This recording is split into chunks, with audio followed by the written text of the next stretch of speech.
How's it, guys? Welcome back to my channel. Uh, my name is Ivan. I know you spell it Ewan or Ewan, but my name is Ivan. Um, okay, finally, uh, I've got my Star Delta um, that I've been promising for quite some time. Um, Basically, I've always wanted to do when I started this channel, I wanted to do a Star Delta, and I thought, yeah, let's do it. I've covered some PLC programming where I flip flop the outputs, and then I did some VSDs. But I thought, okay, let's get into Star Delta. It's obviously not a new technology. It's actually a very old technology to start up motors. You will find them in applications where big motors need to be started up. It's a cheaper alternative to VSDs and soft starters, obviously, and it obviously draws less current than a direct online. So it basically just reduces the startup current on a big motor, and yeah, it's just a cheap alternative to drive a big motor.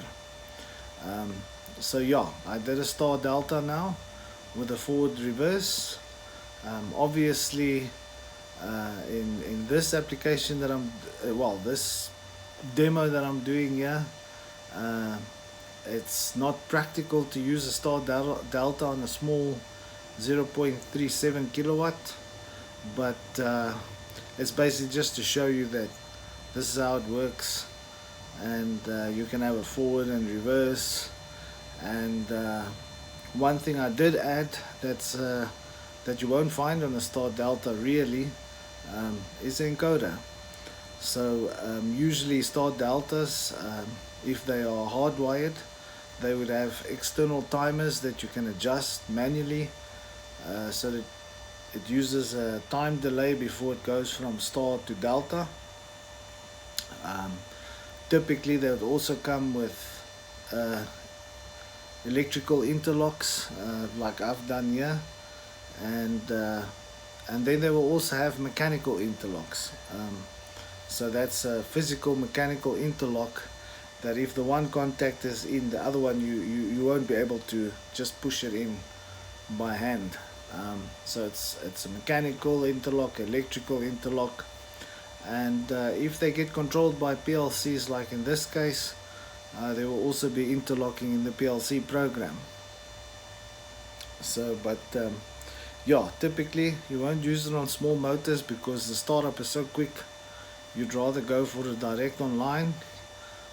Ideally, you would use a VSD, but sometimes you just want to start up a little fan or something like that, so you'll use a direct online. And if it becomes like a bigger load, then you'll start using Star Deltas. But yeah, I've added encoder to my Star Delta. I've got a backup timer in the PLC program, but I also use my encoder that if my motor gets to 1200 RPM, I switch over, so it switches over very quickly. Because it's so fast, it's such a small motor, there's not really any resistance or load. But it's just also to show how quick is the PLC. It's to show a bit of the programming, because I've written the program in structured text, function block and ladder diagrams. Obviously there's more styles of programming like SCL, which is basically like structured text, but it's the if and then and else and end if and all those kind of things.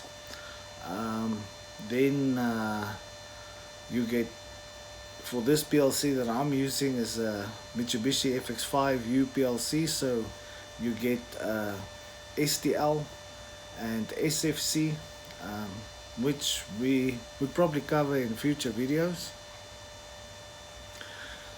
So yeah, this one I started off, I wanted to do some hardwired safeties. So if you go back to video number 6, you'll see where I started. I wanted to do some hardwired safeties to show you that it is ideal not to only rely on the PLC. You want to have some hardwired safeties if you press the e-stop or something happens.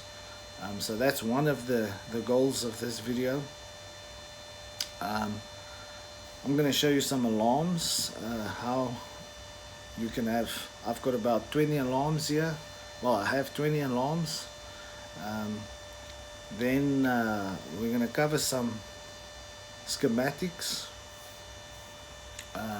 so how to read a wiring diagram or drawing or electrical drawing, whatever you want to call it, how to read it. And then we're going to just run through the Star Delta through all 3 programs and show you how it works. And yeah, I think in the future we'll add an HMI to some of my videos where you can see our HMI, how you can display alarms on the HMI. It would have been nice if I've done it on this system, but on this system I was more focused on putting the encoder on the Star Delta. So there we're gonna look a little bit at the high-speed counter that's coming into the PLC and how easy it is to set up a high-speed counter to do speed measurement of a motor.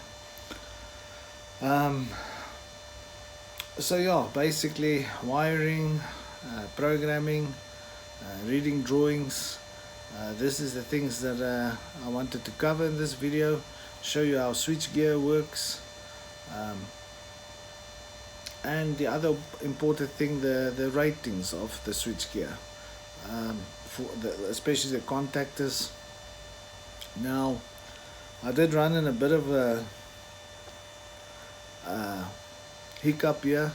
I wanted to go 380 volt, and then I saw, okay, my motor is actually rated for 220 volt delta, and if you do a Star Delta, then you have to look at the voltage rated for delta on the motor.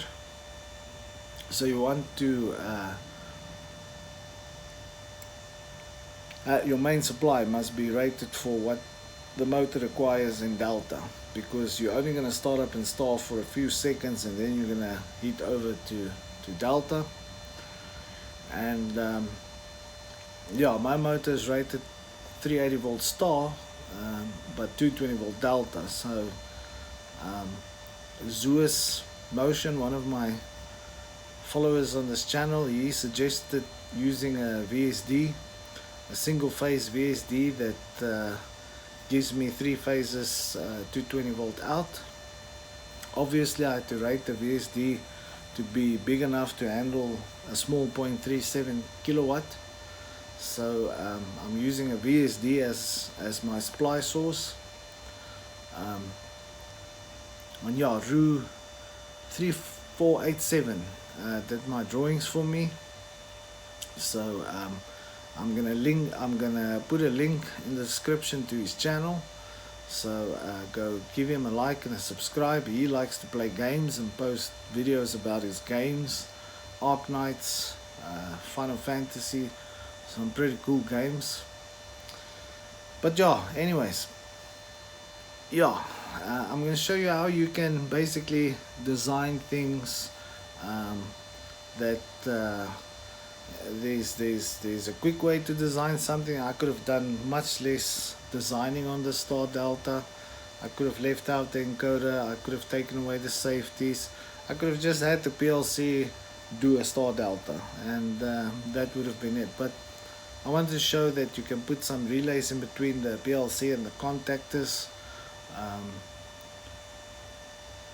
also the safeties. So yeah, I think let's jump into it and hit the like and hit the subscribe. I'll smash it actually, and let's jump into the video, and thank you for watching. So let's jump into the drawings and what a drawing actually looks like. First of all, we've got our main 3 phases supply, so they're running across there. That is my main 3 phases, and then that's my neutral. So I tap off from my main 3 phases. I go to CB1, which is actually my MMS1, but I bring 3 phases. So these little jumpers you see is just to show you that that phase is not connecting. This phase here is only connecting to the top phase. That phase is connecting to the middle phase, say L2, and that one is connecting to the 3rd phase, L3. So I basically supply my MMS. So if we look at it, if we go to my supply, now my supply is this VSD over here. Now it's not running at the moment, so I don't have any voltage coming out of the phases here. So basically I just supplied with single phase here, and then I bring 3 phases out of the drive, and I go to my distribution block here, and from there I take 3 phases and go down to my circuit breaker or MMS over there. So this will be supplying my 220 volt 3 phase. So that's how I get my 220 volt 3 phase. Okay, so from my VSD I supply over these 3 phases here. I tap off, go to my MMS or C circuit breaker, and then we go to CF1, which is my I think this is actually CF1 is my reverse contactor, if I remember correctly. So we supply those 3 phases to CF1, which is this guy right here, because you can see it comes straight from my MMS into my first contactor, and from there we bridge over to my second contactor, which should actually be, which is possibly my forward contactor. We're gonna see when we run it, but I think this is reverse and that is forward. So how we do that is we just swap the phases. So instead of just going from L3 to L3, we actually go from L3 over to L1. We leave L2 as is, and we just swap L1 to L3. So therefore these 2 contactors can never pull in together. They can't be activated together, because then you're going to short out the phases, and yeah, you're gonna just short out the phases basically. So if this contactor CF1 pulls in, then we start supplying my main contactor, which is this contactor over here. So basically we have a bridge here at the bottom, which you can see in the drawing. There it is. Let me just show you. That's why they can't pull in together. L3 goes to L1. So if this one is open and this one pulls in, I'm going to basically switch L3, which comes through here, onto L1, and that's how I swap the phases, because L2 will stay the same. Remember now, this contactor, the contacts is open and these contacts closes, so L1 will actually switch over to L3, and L3 will actually switch over to L1. But okay, if this one is open and this one closes, then L1 will go to L1, L2 will go to L2, and L3 will go to L3 on my main contactor, which I just showed you. And then it goes through overload 1, which is this guy here, which you can set the amperage at which it should trip out, and from that overload we go to the one side of the motor, U1, V1 and W1. So from here, from this overload here, we go with these wires to the one side of the motor, the U1, V1, W1. Okay, then we just have to bridge it over, because remember, even if we reverse, let's say we reverse, so L3 will now come over to L1, and then it will switch over, well, through this side, and if my delta comes in, it will obviously swap the phases. So you only have to swap at the top of your reverse or forward contactor. You only have to swap the phases at the top. At the bottom you can still leave them the same, and that will swap the direction on your main and your delta contactor. Your star contactor, which I will show a little bit later, doesn't really get any voltage. It actually just bridges out the other side of the motor windings. But anyways, so we come over to our delta contactor. So when that closes and the delta contactor closes after the star was closed and opened again, then we supply voltage to the other side of the motor, which is U2, V2 and W2. So that is this contactor here. That's my star. That's where my star bridges, and then obviously comes out. So if this is open, there's not going to be any voltage, because it doesn't get supplied with any voltage. It just bridges out the one side of the motor. But then when my delta kicks in, my star has to kick out, otherwise you're also going to have shorts. You're going to short those 3 windings, and that runs from this contactor here, goes along this line, and then goes to the other side of the motor. So you've got 6 wires going to the motor, and that gives you your supply in delta to your motor. Okay, then from one phase of my, actually from my 380, I don't actually this is a different supply where I'm pulling the 220 to my power supply. I'm pulling from a different supply, a 380 volt supply. So I have a 380 phase and a neutral. Now obviously my neutral here in the workshop is together with my 380, not together, but it's from the same supply. So I've got 380 coming through a circuit breaker and neutral coming through a circuit breaker. So that will be this circuit breaker right here. This supplies my distribution block over there.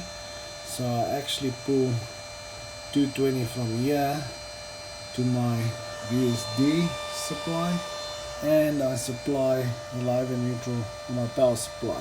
Now you'll see I don't have a ground here. Our ground is pretty bad here, so you don't want to use the ground from this area, thanks to our municipality. I've got a CNC system here, and if I connect the ground, the power supply unit or the CV unit starts complaining about a ground fault. So we don't really ground anything, and obviously I'm not putting any big loads here or anything. It's just a little demo, so there's no ground, but you should have a ground, a proper ground.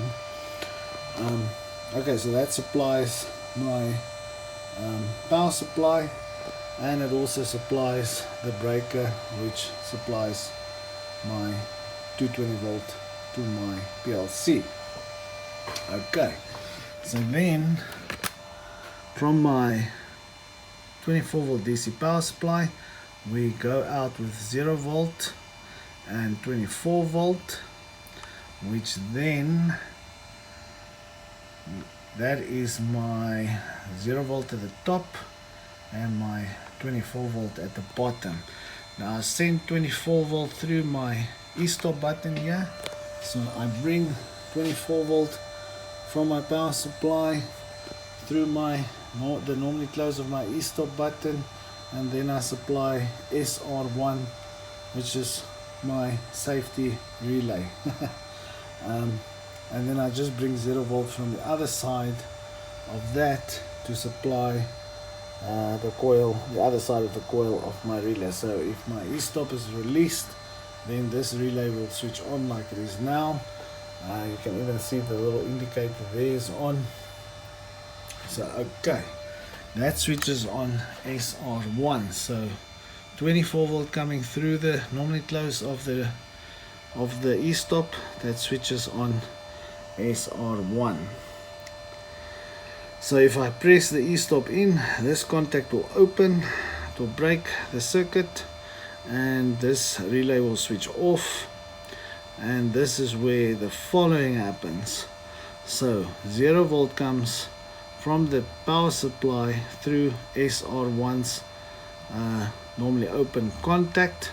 Well, it goes to the common and then through the normally open contact. So that is 0 volt coming from that side through the normally open contact, which goes through here. Okay, and then as in my drawing here, it first goes to my overload. Now overload 1 is this overload here. Overload 1 is this overload here, that's on my main contactor, and that will if that opens up, if the overload trips, it will open up and it will break this circuit, which then supplies the normally closed contact on my MMS, which in turn supplies, I'm going to go to the next drawing, all the commons, well, the 2 commons on my PLC. So let's look at it. If I press the e-stop button, then this contact will, well, this coil will deactivate and this contact will open and cut the circuit right here. So there will be no supply through my overload normally closed contact, which is this contact here at the bottom, or sorry, this contact here at on the right hand side, which then supplies my MMS normally closed, which is it's difficult to see it, which then in turn supplies the PLC output commons. So obviously if I press the e-stop, or the overload trips or the MMS trips, my PLC doesn't have a 0 volt, so it cannot switch on the outputs, but it carries on from there. So from that 0 volt I go over to, that's just my PLC outputs, we'll get to that now. It goes over to the next page, which then supplies the commons to all my relays. That's going to control the main, well, the forward, reverse, main, star and delta contactors.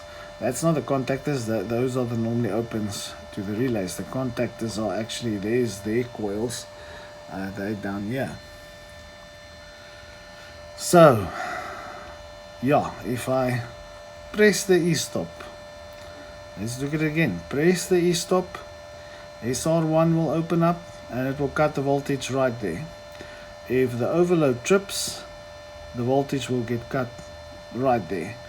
Or if my MMS trips, the voltage will get cut, so that voltage won't be able to go out to my PLC outputs, and it will also not be going out to my relay commons, so my relays won't be able to switch any of the coils of the contactors. So that's how my safety is hardwired. And just to see, so from my PLC commons I run the 0 volt to all the commons of my relay outputs. So pressing the E-stop or tripping the overload or tripping the MMS will cause all the commons to my PLC and my relays to be cut off, and they won't be able to switch on anything even if I activate them. So now the hardwiring, the electrical hardwiring between the forward and reverse. So the relay, if relay KF1 kicks in, now remember this is SR1, that's my E-stop safety relay. This is KF1, KF2, KF3, KF4, KF5. Those are the ones that control these contactors for my star delta.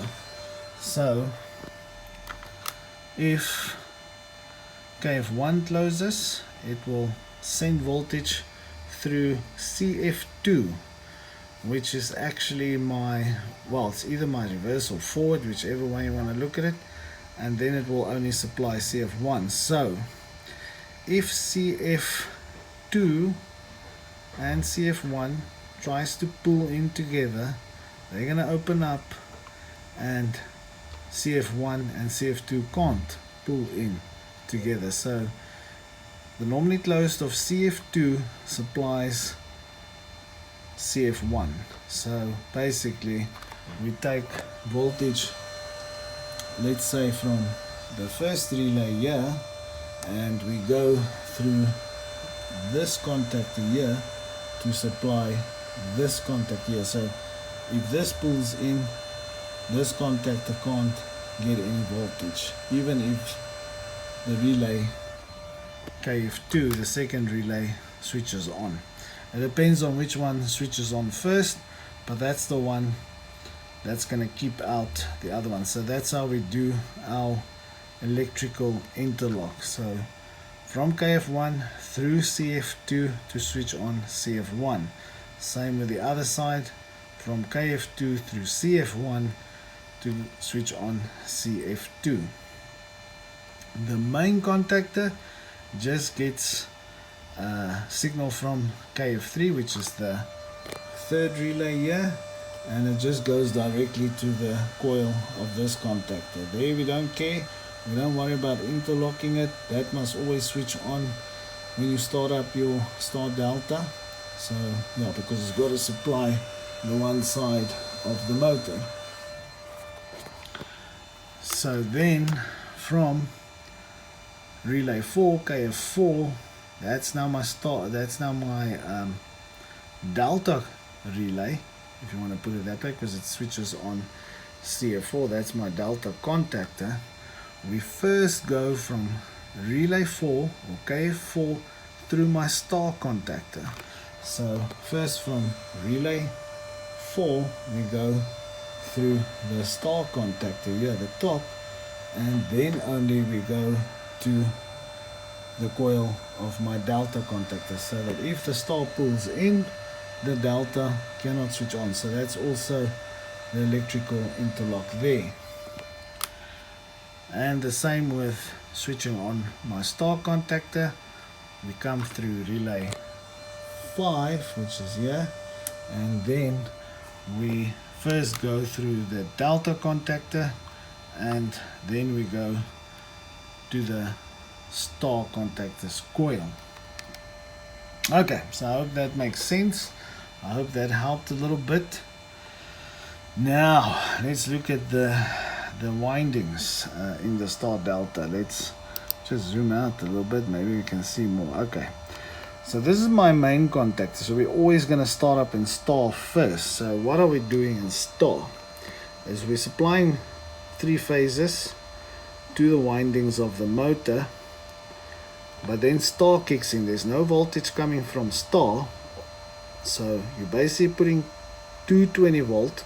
So let's follow this. L1 goes to U1, goes through to U2, it goes, basically voltage flows through here, goes through the wires at the top, the star connection, and supplies this side. So it basically supplies 2 windings at a time. So in a star connection you will supply those 2 windings, those 2 windings, and those 2 windings. So you're bridging them out and you're putting voltage across 2 windings. So it's like putting voltage across 2 resistors. So there's more resistance when you start up in star, which will technically, if you've got a higher voltage, a higher resistance, your current should actually be going up. But before we reach a too high current, that is when we start switching over to delta, and then you're only supplying 1 winding at a time, which then basically lowers the amperage and makes the motor stable again. So in the star, you're putting a lower voltage because the motor is actually rated for 380 volt star. So you're putting a lower voltage, but you'll get a bit of a current so that you can have torque to get the motor going. And then you want to keep it on for a few seconds or at a certain RPM. Once the motor reaches a certain RPM, you want to switch over to delta so that you can stabilize the current, because then you now have less resistance, so the voltage will be higher. So here your voltage will be lower because you've got a higher resistance, and here your voltage will be higher because you've got a lower resistance. You're only supplying 1 winding at a time here, and here you're supplying 2 windings at a time because of that bridge that you're doing at the top of the star contactor. And here, as you can see, you come through here and only supply 1 winding at a time. But it's very important to know which windings.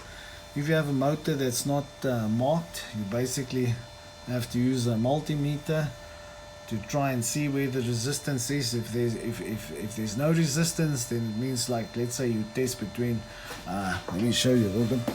If you test between these 2 terminals here at the bottom and find no resistance, you know that is not a winding, so you shouldn't supply it like that. The windings actually sit, that's the one, that's the second one, and the third one is across like that. So you have to supply it right. When I started up with the star delta, I did make a little mistake on it, and yeah, I had to test out the correct windings and obviously then supply the 6 wires over the correct windings in the correct way so that my star delta can run. So yeah, that's the wiring. The inputs, really didn't have time to do my inputs, but basically it's my encoder here. These 2 small wires right here, these thinner wires, they supply the 24 volt to my encoder because it needs a 24 volt DC supply, and then they go on X0 and X1. That's my A and B phase. So even if I turn it by hand, don't worry, the motor won't start, the PLC doesn't stop. You can see there is pulses coming through, so I can turn the motor shaft and you'll see the pulses coming through. Then I've got my first input is on X3. That is my selector switch. So if I switch the selector switch, X3 will come on. Let me see. I'm going to try and do it with one hand again. It's a little bit difficult. No, it's not that way. You see, it's a bit difficult with one hand. I've got all the okay, there's X3. That's going to tell me to go reverse. That's what we discussed in my first few videos. And then we're going to go, if it's off, we'll go forward. Okay, then X4. What was X4? Oh, sorry. X4 is my start button. So if I press X4, the start, then X4 comes on. Obviously it won't start now because I've got an alarm, and I'm going to explain that in my second section of this video. So X4, then I've got X5, which is my stop button. Okay, then X6, that is the interesting one. If I start up my VSD, let's start it up. Okay, there my VSD goes. Okay, I've got no amps on it now, but I've got 50 Hertz. But there, X6 is on now, and that's what's actually causing my PLC to be in stop mode and have an error light on. So I'm just checking that I've got the right supply before I start up my start delta. So if I stop the VSD, X6 will go off and the VSD will stop.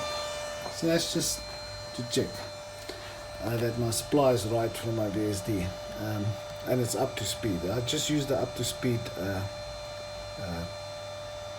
signal from the VSD. It's basically 24 volt to the common of my transistor, and then from the FU terminal I go to X6.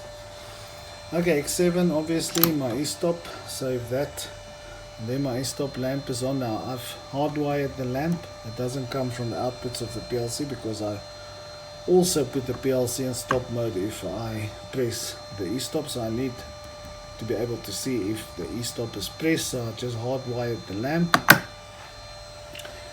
Then I've got X10, which is my MMS. If that trips out, and I can see if it's off, then I know. Okay, my X11 is my overload. So if that's stripped out, this overload, then I know it's stripped. So I can just, now I'm manually activating it and just testing it, resetting it. And then X12, X13, X14, X15 and X16 is my contactors. So they will tell me when X12 is my forward, X13 my reverse, X14 my main contactor, X15 my delta contactor, and X16 my star contactor.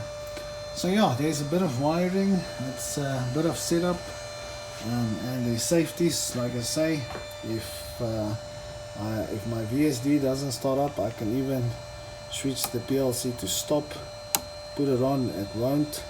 So if my VSD starts up, let's start it up to get to 50 Hertz. Let's see when X6 comes on. Okay, it's on. Now I can put my PLC in stop and run, then it's ready, but it won't start yet because I've still got an alarm there. So even if I press the start button, and as you can see X4 comes on, and nothing will happen. So I use X5 as my reset. So I'm going to press it, I reset the alarm. Okay, now everything is clear, and then obviously my start delta can start up. Okay, and it was very quick. Let's just stop it again, and let's start it again. Check those PLC outputs, Y4, then Y3, that's the start delta. And let's stop it. Let's check it on the relays. Okay, cool. And obviously if I trip out the overload, let's say, everything stops and my error light comes on again because there's an alarm. I fix it, I try to start it, nothing happens, and I have to reset it with my stop button, and okay, now I can start up again because everything is fine again. And the amps on my VSD is only about 1.51. That's what is coming from the main phases. It's only about 1.5. This motor is rated for 1.85 amps, so it's well under that. I've set the overload, which is parameter 9. Let's just check that out to amps, so I'm very happy with that. This is anyways a 2.2 kilowatt drive, so it's quite large enough for this. And if we take my tongue tester, let's quickly do a bit of checking with the tester. Let's put that on amps, and you can see, and let's check, let's say that phase. You'll see that is about 0.5 amps. That's why if you size your overload, you have to size it correctly, because this one I've set to about point, let me see there, that's about 0.8 amps, but yeah, as you can see it's only pulling 0.6 amps. Yeah, it's got no load, it's actually doing nicely there, so that's fine. But yeah, it's 0.8 amps, so that if it reaches 0.8 amps or goes over it, it will trip out the overload. And if the overload does trip and I'm going to do this, then everything stops, obviously. And I'm going to alarm again. And if I reset now, just check my X, reset X11. Now try and start it. No, it won't start. You haven't acknowledged the alarm. Reset it, and we can start up again. Okay, so next up we're going to do the PLC programs, check what it looks like, and then discuss a bit of my alarms that I have. Okay, see you in the next one. So what I did forget in my previous section is that I didn't show you the output. So anyways, it's just, I've got 0 volt commons. This is a transistor output PLC, so NPN, so I have to switch 0 volt through the outputs, and they just switch on my relays, KF1, which is forward, reverse, star, main, delta, star. So it's just my outputs. It's Y0, Y1, Y2, Y3 and Y4. So Y0, Y1, Y2, Y3 runs off common 0, and Y4 then runs off common 2. So that's just the thing about that. So now let's get to the good stuff here. Okay, this is my structured text program. It's quite long, 951 steps. I program a bit in a very old-fashioned way. I know there's some clever programmers out there that will do it in much easier ways, but I like my style. It works, it's safe, it does what it needs to do, it doesn't go into any loops, so I'm happy with that. So let us write this guy. Okay, let's execute writing to the PLC. We say yes to all, just override everything, because I think my function block program is still on there. So yeah, there we go. Now it tells me to please reset the CPU. That's what we're going to do just now. Let's close that out. What we can do now, let's first reset it, otherwise it's going to go offline. So how you reset it is you take your run stop button. It's got 3 positions. You just put in a stop and then go down to reset. Once it flashes, it's reset. We're going to put it back into run. Now it won't go into run because my VSD is not up to speed yet, X6. And let's go online so I can show you a little bit. Monitor, start monitoring. Let's monitor this guy. Okay, so that will be which alarm is that? That is F19. Now F19 is not activated yet. There's F19 right there where my mouse is.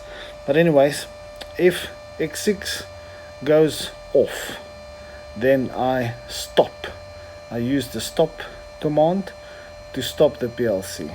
So you're going to see now I've got a latch bit L0, so as soon as I put the PLC in run mode, it's going to activate F19, and that will in turn stop me from being able to start until I acknowledge the alarm. And the way I do that is I do a comparison of all my F bits. I must just find it now. So this is the only thing about, there we go.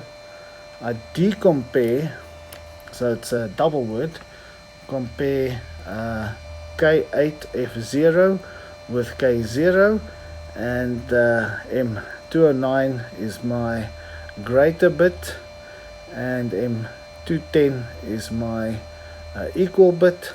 So if M210 is not on, then let me just see, where's M0? Yeah, then M0, my system ready bit, won't switch on, so I won't be able to start or do anything. So there's the command for my high-speed counter, HION.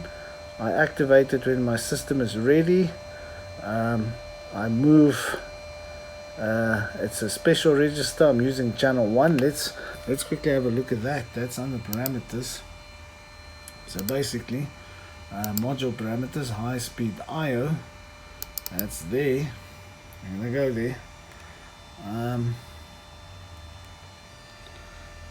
Basically you just tell it you want to use a high speed counter under detailed, where are we going? Detailed settings, sorry, detailed settings. So you use channel 1. There's 8 channels to use on this PLC, 8 channels. Okay, that's channel, where's channel 8? There's channel 8. I'm not using the other channels. You use channel 1, you set it to use, you set it to there's drop down blocks obviously. You set it to rotation speed measurement mode. You tell it you've got I've got an A-B phase. Now the way you check that is through these inputs. So I said I have 2 phases. There's all your inputs. I told it I've got 2 phases,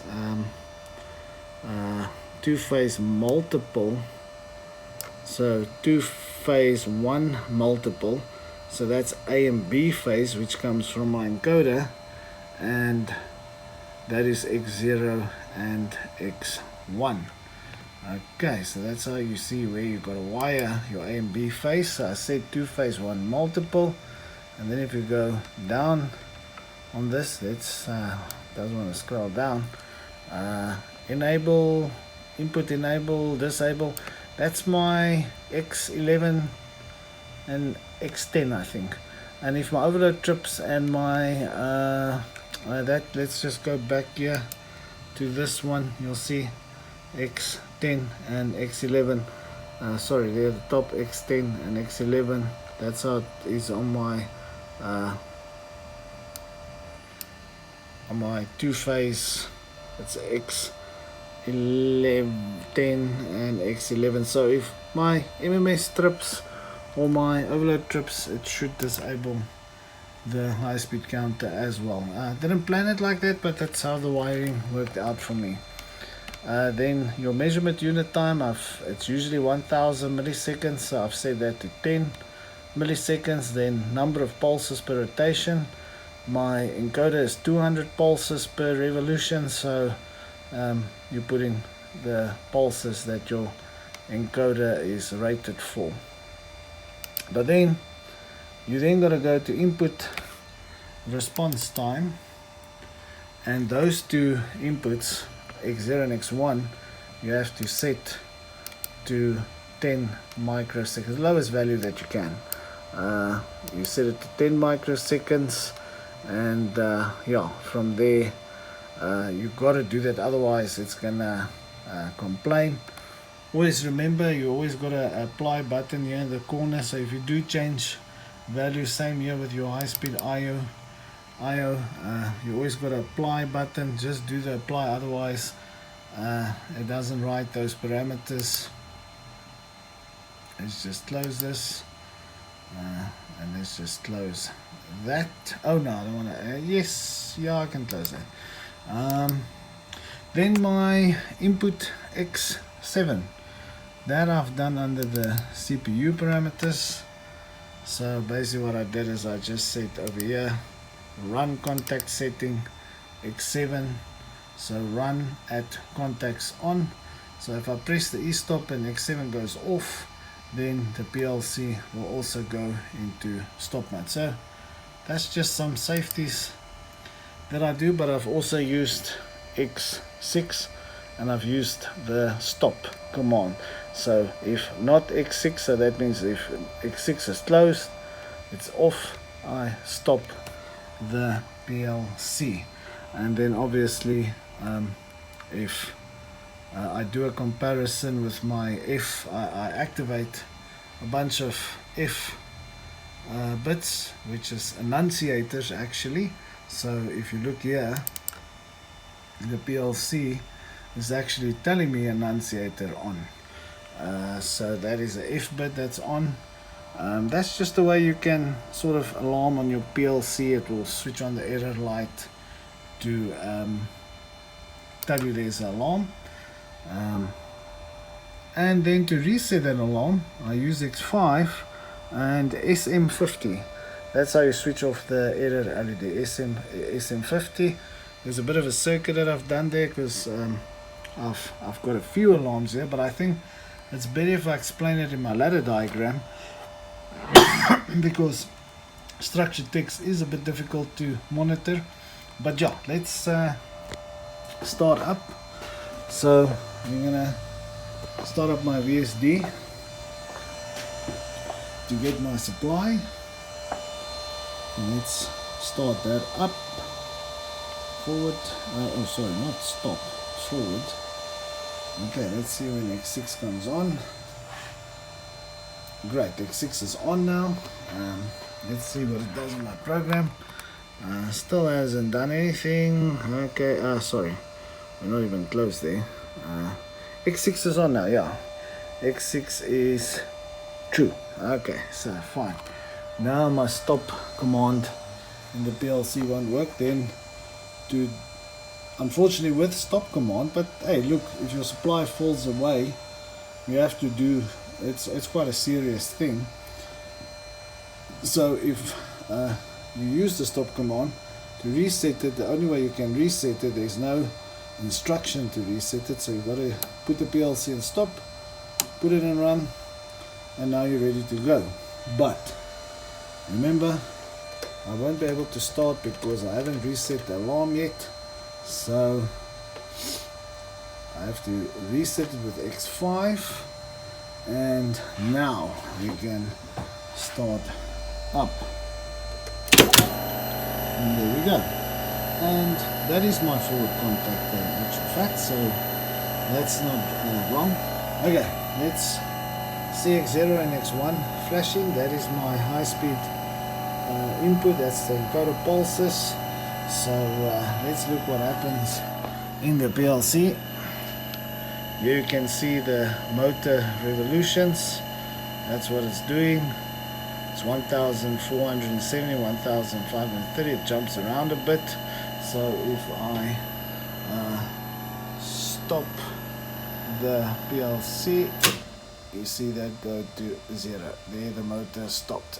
Okay, so now I start it again, and there we go. It's very quick. It's a small motor. Star deltas is usually for very big motors, but yeah, now I can scroll down and check what happens. I've got a compare yes somewhere, and M10 pulse, yeah. It switches on M215. If it gets above 1200, yeah, do the comparison. It will switch on M215, which will then switch on M2, which will then activate, well, disable the star and kick in the delta. So if I stop it, everything there goes off. Okay, and start it. There we go. There we go. So that structured text is a little bit difficult to monitor. It's nice to write. It gives you, you think, I do line for line, so every coil basically has its own rung, if you want to call it that, or line. And that's exactly how I wrote my ladder and my FBD. I copied it from this one and just did it exactly as I did my structured text. So we'll have a look at that next. I also create my own run bit. I know the PLC has got its own run bit, SM400 on this FX5U, but I like to create my own one, and that's just for me to do, say, this comparison here, M100 D100K1. So this actually will be my alarm for if my motor doesn't go over 1 RPM in a few seconds, and then it will trip out. Okay, some other safeties that I've got in. If I try to change direction while we're busy running, then obviously I've got to go, yeah, then everything stops. I say no, you can't do that. Again, I've got an alarm, so that's, well, now I can start up in the other direction if I want, but maybe I made a mistake. Sorry, I can't reset there. But anyways, you can't start it. Okay, can't start. You first got to reset, and now the second contactor here, this one should kick in, because now we're going to go reverse, and there it goes. And yes, my reverse contactors, and so that is my reverse contactor. And if you even look at the direction of my motor, it should be going, if we're now standing in front of it, in reverse, it should be going counterclockwise. So let's stop it and see which way this shaft is turning. That goes counterclockwise. And if we go over to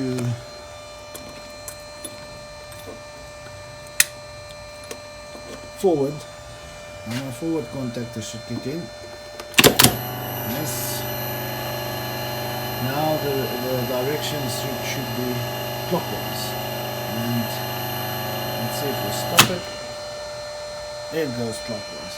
And that's something I didn't plan. I didn't actually wire it like that. It just ended up being correct. So it just shows you, yeah. And that's how we swap the phases between those, well, between forward and reverse. We just swap the phases of the motor. Okay, next up, next section is my we're going to do the function block program, and lastly we'll do the ladder program.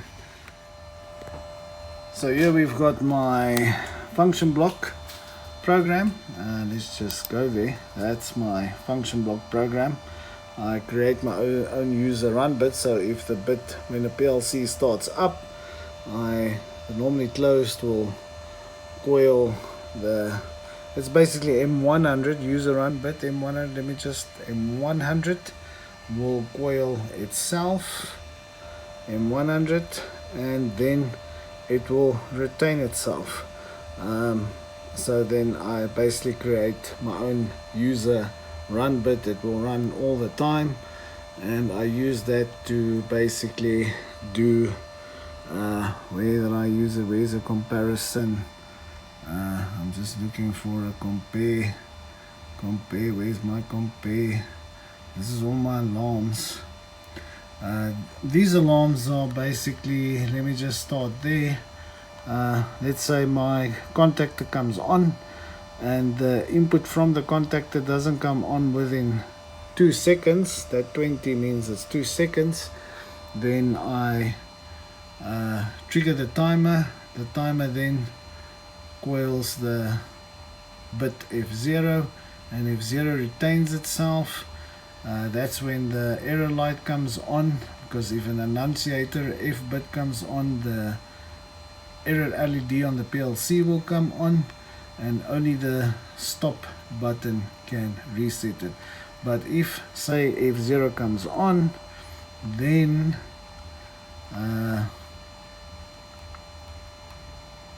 there's a compare there. I use my user run bit to compare the motor speed with a value. But let's say my F0 comes on, then I monitor. Let me just find that monitor. Where's that monitor? Overload, start button, stop button, blah blah blah blah blah blah blah blah. Yeah, no. Oh yeah, it's still down. Yes, here it is. I decompare K8 F0, so if any value, if any of my F bits comes on and it's not 0, then I switch on a M bit, M206, and that is going to, well, here's actually the real compare. That was for another alarm, but my user run bit M100 will then switch on. If it's 0, it will switch on this M209. Now remember, compare uses 3 elements if you talk about function block, so I have to use M210 to activate my system as ready. So let's quickly look. A compare function, you'll have M209, M210, and M211 that will, so M209 is greater than, M210 is equal, and M211 will be smaller than. Now in your global settings, your variable settings or global variable settings, this is where you have to set this up in a function block program. So user run bit, it's a global variable, and that's linked to M100. But to explain the compare, you have to, let's say M200, let's actually take that M209. I've got to say it's a bit. Okay, so it is a bit, but it is also a bit array with 3 elements. So then you can use it in that compare function, and so I make M209 a global variable, but a bit array of 3 elements, and then I also have to create a bit for M210, which is going to be my equal to that 0. I've got to create that also as a global variable to be able to use it in the program. But yeah, that's global variables. So yeah, let's write my function block program and check a few alarms here. Let's just write that to the PLC. Let's select all of it, execute. Okay, yes to all. We overwrite that structured text program that I just wrote, and we say okay. It tells me to reset the CPU, which I showed you how to do in the previous section. So let's reset it. Okay, still won't go to run because remember X6 is off, my supply isn't ready because my VSD is not running yet. Let's start the VSD up. Let's look at that. Okay, X6 is on. We can switch now. Wait, before we do that, let me show you. Let's go find X6. That should be F19. That is my There's my stop. Where do I do that? I just wanna, yeah. there's my stop command. So if FX6 is off, I use the stop command. Okay, let's go online with this guy. Monitor, start monitoring.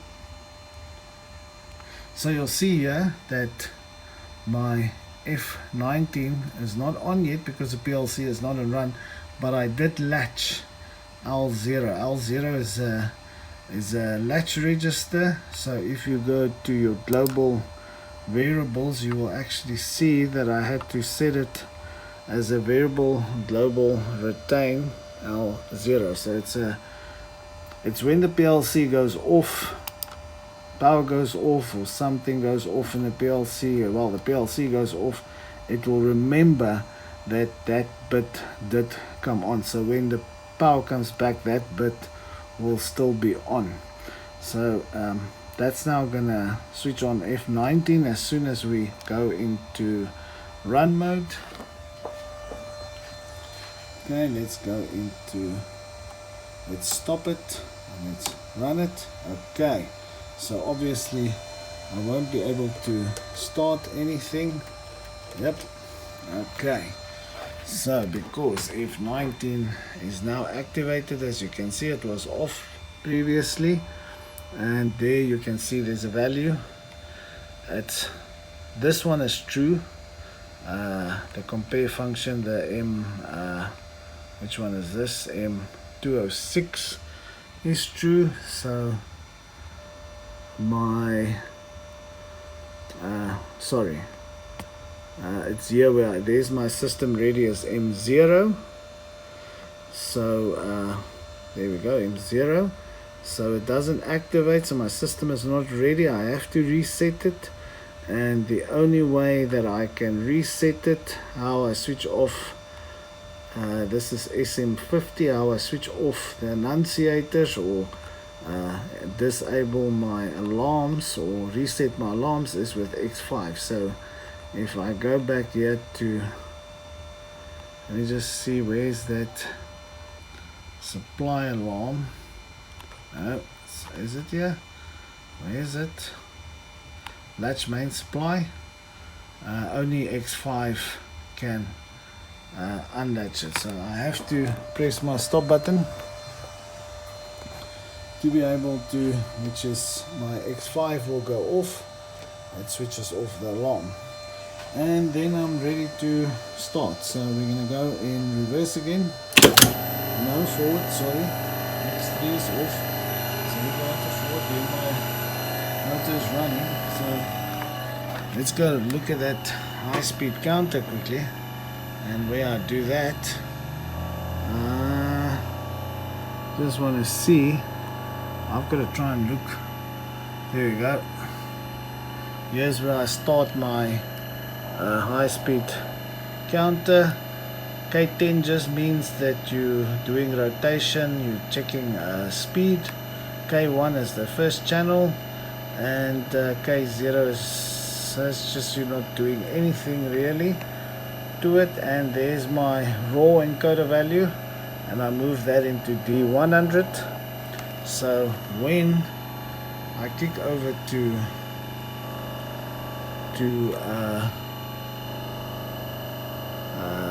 Delta, I make sure once this reaches above 1200 RPM, that where's that M now? It's this one here, Delta activate encoder. This M215 will activate it,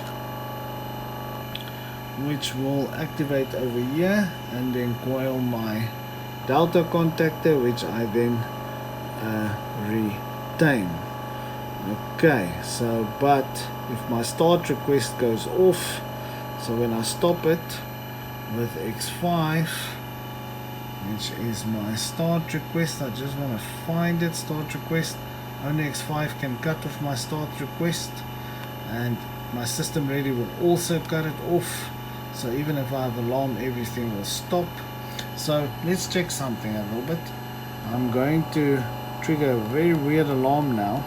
because there's also something that it's not a weird alarm, but it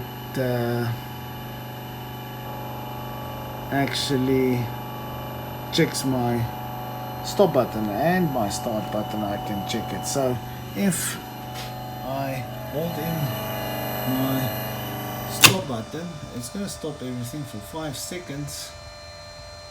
Then there's the alarm. Okay, now my stop button was held in for 5 seconds. Now the only way I can reset this is with my key switch, because that was my stop button that gave the alarm. So even if I use my stop button now to try and reset it, it is not going to work. Okay, and if I try and start it, it will also not work. So now I've got to use my key switch to activate X3 to reset after I fix my stop button, and now I can start. But if I hold in my start button too long, for 5 seconds, everything stops as well. Okay, so now I've got a problem with my start button. I have to fix it, but this time I can use my stop button to reset the alarm. So that's how you can even check your buttons for alarms, you know, if a contact gets stuck or something, so that will trigger an alarm. So there's some fancy stuff you can do in programming, that you can enable alarms and disable alarms, and yeah. But okay, let's go reverse for a little bit.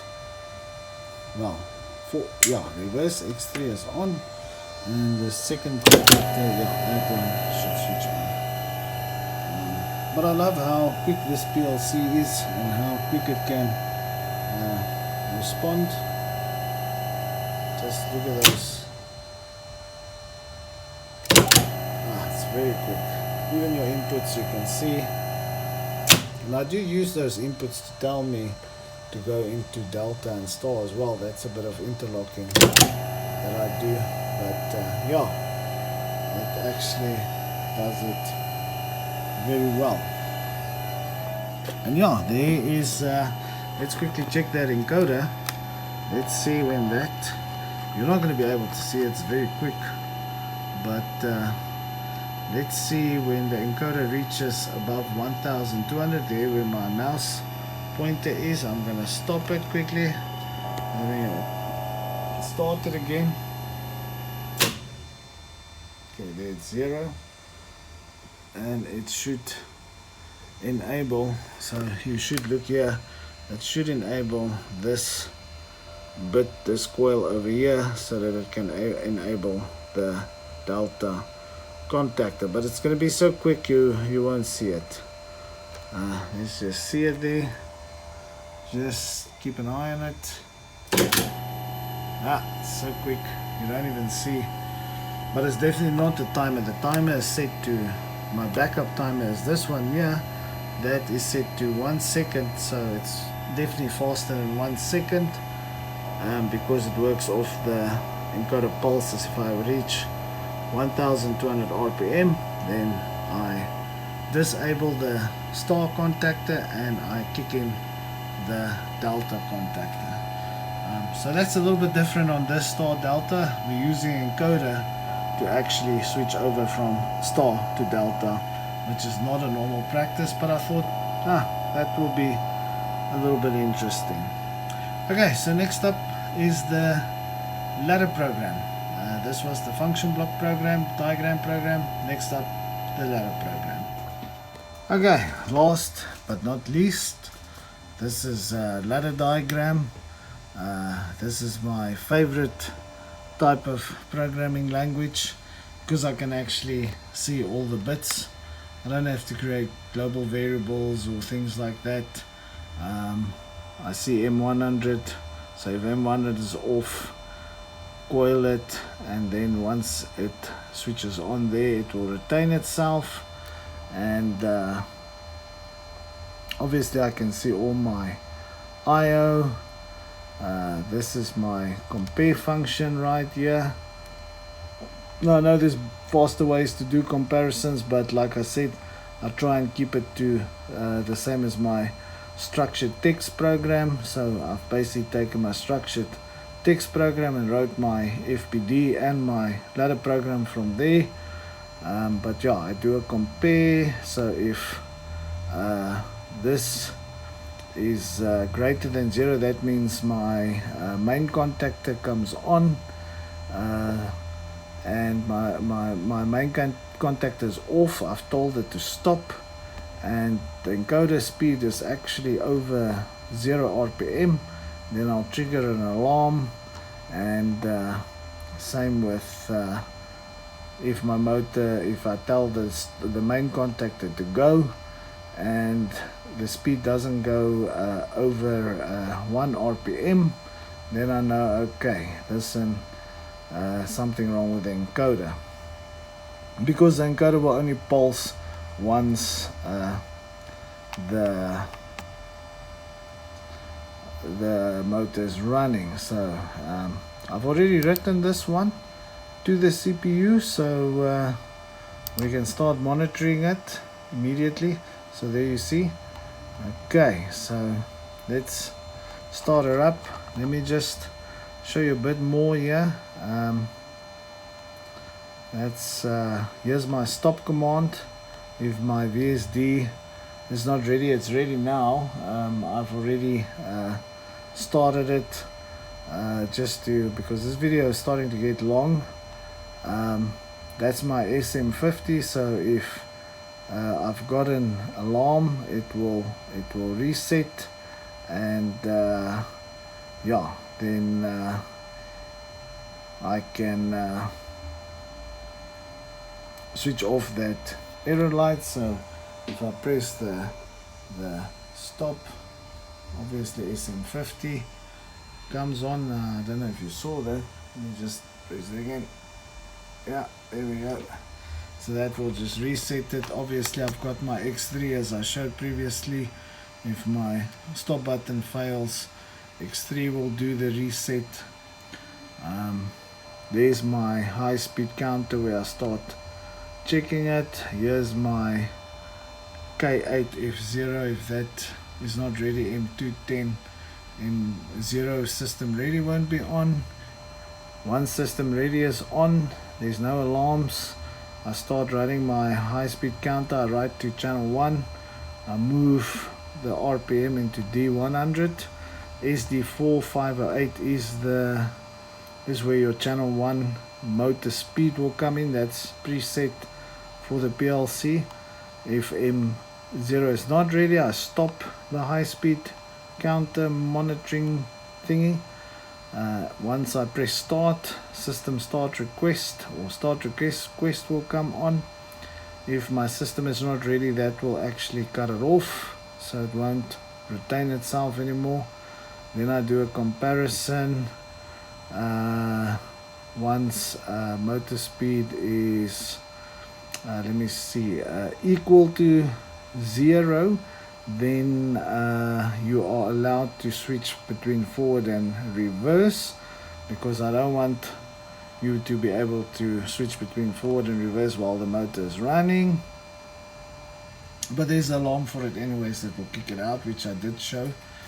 Then when either M3 or M4 is on, I switch on the forward or reverse. They are interlocked over here, so they will never switch on in the same time.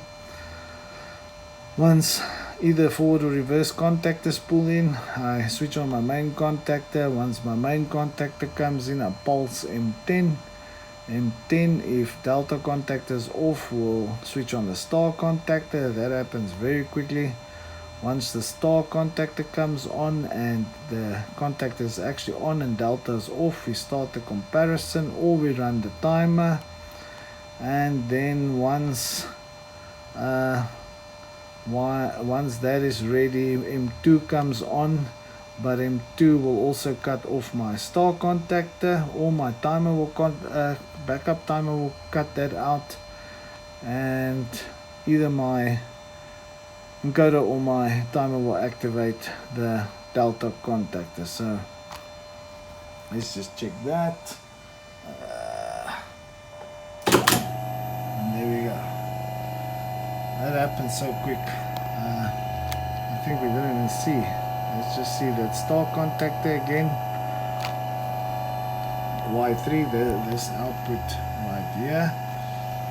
Okay, let's stop it. And then start it.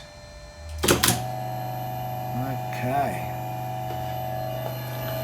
So yeah, there's many ways to program things, wire things, safeties, languages of programming, ways to program. I could have made this short, but I tried as many safeties as possible. I mean, if I press the E-stop, the PLC will go into stop.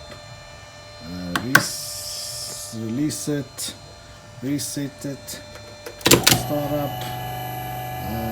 If I stop my drive at this point, it should stop everything. Yes, and it does. So now I've got to start my drive again, forward it, X6 comes on. Okay, I put my PLC in stop, run, reset the alarm, and start it again. If I switch over from reverse to forward all of a sudden, nope, doesn't want to do it. Reset it, start it, check my MCB,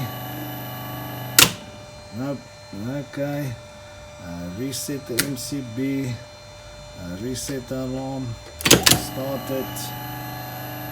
Let's reset my overload. Now stops it. Now if my overload is not reset, I can't start.